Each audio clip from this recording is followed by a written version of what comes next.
Christmas and video games are two things that go hand in hand for many different reasons. The main one being the excitement of hoping to get the next big game that you wanted as your Christmas present was just so much hype. I remember waiting and waiting to get the next big Pokemon release for my DS or Call of Duty on the 360 at Christmas, and it was always an insane time. But if we cast our minds back to the early 2000s, imagine little Timmy sitting there on Christmas Day, excited to open his copy of Pokemon Gold or Silver on the Game Boy Color. He unwraps the box and boom, what does he get? The Grinch. Anyway, so yeah, there's a bunch of Christmas-themed games that have come out over the years. They've been going on literally for decades. Even up until present day, we have Christmas-themed video games like whole advent calendars for your Nintendo Switch that are just a bunch of mini-games and stuff like that. So this is not a new thing. But today I wanted to cover some of these interesting and weird and honestly sometimes just terrible Christmas games that have come out over the years. Because of course I couldn't celebrate this joyous festive time of year without moaning a little bit. Anyway, before we go any further, if you like nostalgic video games, tie-in video games, anything like that, this is the perfect channel for you, so why not hit that subscribe button and tap the bells for notifications so the Grinch does not in fact steal your Christmas. So this video will be split into two different halves. The first half will be the older, more retro-themed games, and the second half will be anything from the late 2000s onwards. The games I'm going to be discussing in both sections are not ranked in any particular order, this is just the order that I played them in whilst I was making this video. Anyway, so without further ado, our first game is The Grinch.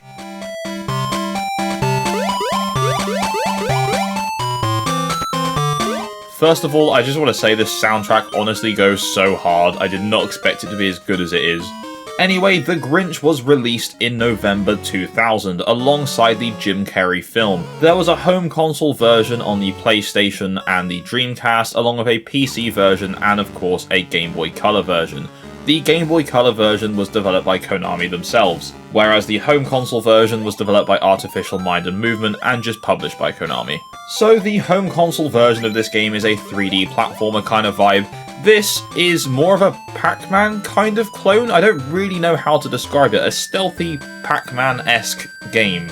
The overall objective is of course to steal Christmas, so you will sneak around Whoville stealing presents and just generally causing mayhem. Now, the only thing that can stop you are the citizens of Whoville. Some of them will throw stuff at you, but some will just chase you around, give you a hug, and make you feel loved.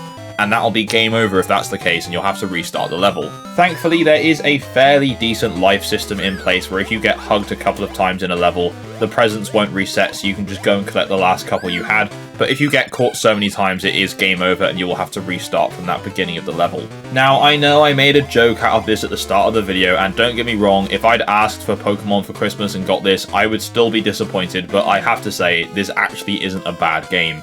For a Game Boy Color title, it doesn't look bad at all. In fact, some of the renders of the characters are actually quite nice. There aren't cutscenes per se, but there's stills of characters that have been drawn up quite nicely. There's a couple of the Grinch that look really cursed, but like because they're so well done, they look cursed. Now, in terms of critical response, it was actually quite hard to find any rankings for this game. There's no score for it on Metacritic because according to Metacritic, it doesn't exist. But as per game rankings, it holds a 67% out of 100. And hilariously enough, IGN actually gave this game a 9 out of 10, citing an editor's choice. Wow, I'm speechless, honestly. So yeah, honestly, if you're looking for a festive game to get you in the mood this season, go and play The Grinch for Game Boy Color. I didn't think that was going to be a sentence I was going to say, ever, but there we go. Go and play The Grinch for Game Boy Color. Okay, so next up, going even further back in time, we have Days Before Christmas. And that's Days as in confusion, not to be confused with the period of time. So, Days Before Christmas released on the Sega Mega Drive, or the Genesis if you're from America, and the Super Nintendo Entertainment System, and this was in 1994. Now, a lot of you have probably not heard of this game because the Sega port of it only released in Australia, and the Nintendo port only released here in Europe and as well as in Australia. Never reached Japan or America. Now, this is a classic staple of this era. It's a 2D platformer. And you know what? It's not bad. You play as Santa Claus and you are racing against time to stop an evil mouse from ruining Christmas. He has stolen kids' presents and cursed them with a spell. So you will have to face off against giant rats, snowmen, penguins at some point as well, and you use your magic powers to turn them all into Christmas presents. Oh, and if you drink a cup of tea, you turn into the Anti-Claus.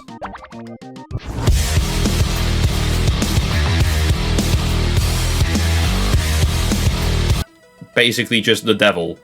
But we'll just gloss over that, that's fine.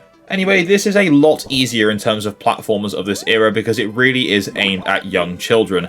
However, this game does have its challenges, but that does not come with fair difficulty, it just arrives with stupid design. This game suffers from the classic issue of being too zoomed in on the character, so I can't see what's ahead of me. Which means a lot of the time you get unfairly hit by enemies as they immediately appear on screen and bash into you, or you can't quite time your jumps or make the jumps because you can't see where you're jumping to. Obviously, it doesn't take that long to learn the levels after you've died like once or twice, but it just shouldn't be a problem to begin with.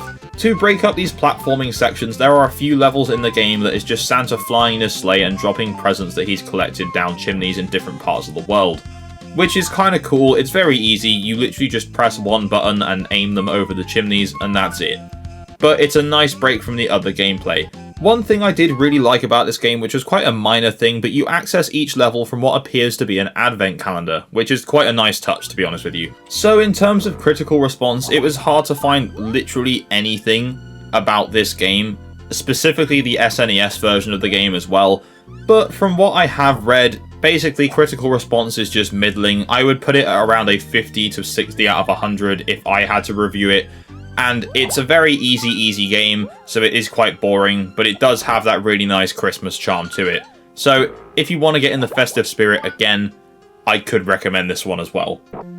Okay, so next up we have Elf the Movie. That's right, the game itself is called Elf the Movie. Okay. This released for the Game Boy Advance in late 2004, and for some reason in Europe early 2005, completely missing the Christmas season, but hey-ho. Whilst the first two games that I've covered in this video have their own unique charms, this game is truly a terrible piece of shovelware. There is nothing going for this game that you couldn't get in any other game, literally ever. It's a cross between a platformer and a minigame collection, and the platforming is just painfully average. It's like so fine, there's nothing to say about it. It's not broken, it just doesn't do anything interesting. However, the minigames are just downright atrocious.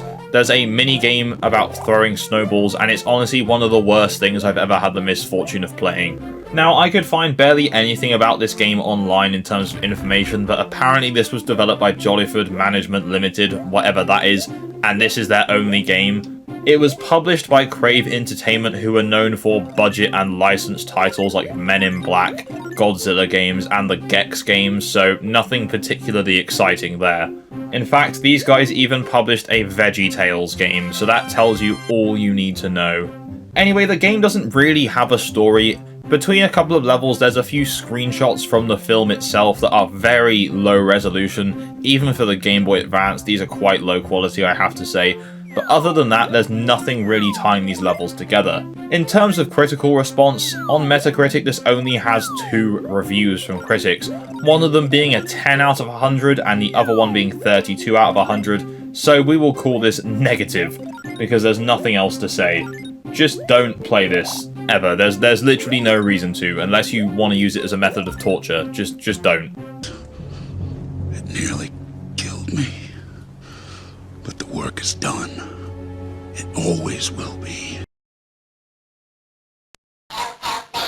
Okay, so for our final game in the retro section of this video, oh boy, I've got a good one for you. This is Elf Bowling 1 and 2 for the Game Boy Advance, released in November 2005, which is quite late for the Game Boy Advance lifespan. Now, little did I know I was stumbling upon a piece of weird internet history here.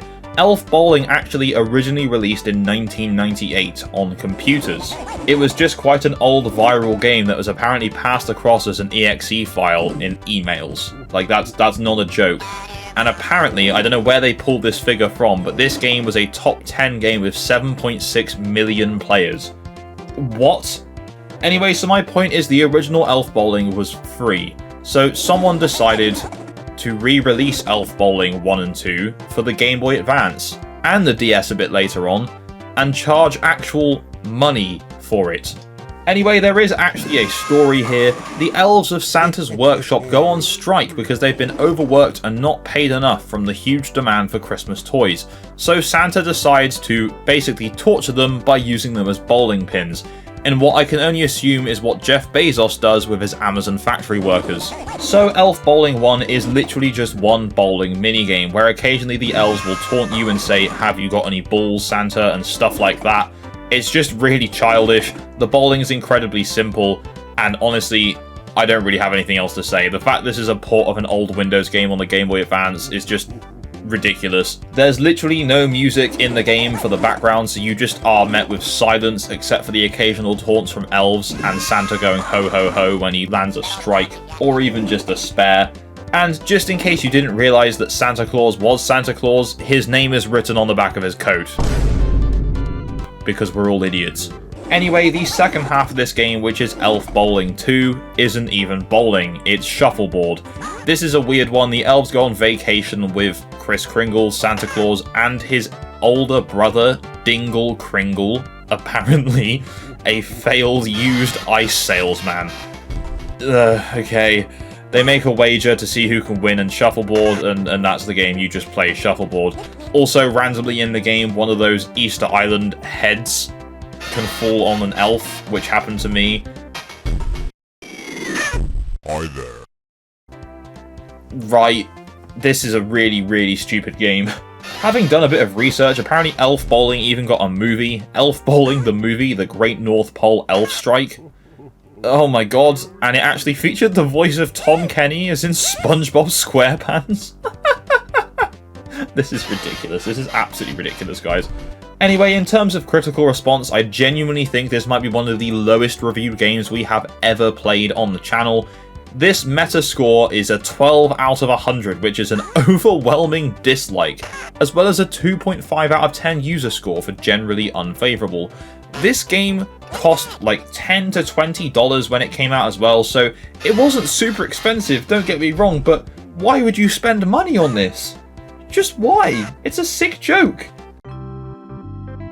Okay, so moving on to the modern section now. Now, for the last couple of years, I've started seeing these game advent calendars pop up on Nintendo Switch, as in, like, they're actually games that you put in your console, and then every day there's a different, I'm assuming, mini-game that plays, and every time I see them, they're always dirt cheap, and in fact cheaper than some advent calendars physically are, which I just find hilarious, so I'm going to assume they're probably quite bad. So today, I hopped on to check out Games Advent Calendar for the Nintendo Switch. Okay, so its full official title is Games Advent Calendar 25 Days, 25 Surprises. Now, this actually released on Steam as well as Switch, and was developed by Mindscape and published by Mindscape. As far as I can see, this developer has made a bunch of different advent calendars, including a puzzle one, a jigsaw one, and a 2024 edition. They've also made some horse-related games, and that's kind of it. Nothing particularly exciting, and they're all dirt cheap as well. Brand new $12.99. That's in pounds, not dollars, by the way. So yeah, this is essentially a Christmas minigame collection, and all of the games are basically just clones of pre-existing games. We have Tetrixmus, which is surely borderline copyright infringement. It plays pretty much exactly how you'd expect it to. There's an endless runner with a penguin, there's a 2D side-scrolling endless runner, a 2D side-scrolling platformer, which was actually probably the best of the bunch. There's a Pong clone just called Winter Pong, but it's really lazy, it just turns the background to ice, and that's it. There's a paint by numbers, match puzzles, just a bunch of generic-y puzzle stuff. It's honestly not great, but if you got little kids and you want to give them a different and cool advent calendar, I could see how this would make sense. Anyway, this particular version of the game advent calendar came out in September 2023.